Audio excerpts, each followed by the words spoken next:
Hello everyone. Today I'd like to introduce a long standby magnetic wireless GPS tracker GPT48-X, the latest product from Eelink. Firstly, its battery performance is outstanding. It is low power consumption and support long standby mode. If wakes up once per day, the battery can last up to 5 years. Secondly, it offers high positioning accuracy. It supports GNSS satellite systems, GPS, Beidou, and GLONASS. Additionally, GPT48X has built-in motion sensor. It helps to wakes up device and sends alerts when vibrations, falls, or collisions are detected, enabling quick responses.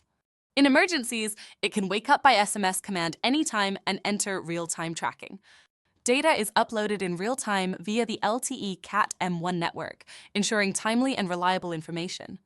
More importantly, it includes strong magnets. Easy to install, just attach it to vehicles, containers, or other metal surfaces will be okay.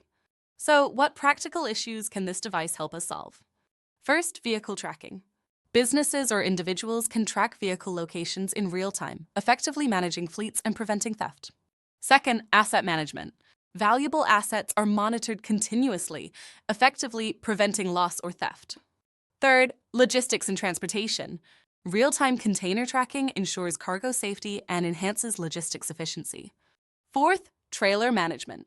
Constant monitoring of trailers optimizes resource allocation and reduces operational costs. In summary, the GPT48X magnetic wireless GPS tracker is a powerful, easy-to-install, and widely applicable intelligent tracking device, deserving of your attention and choice. Thank you for watching. See you next time.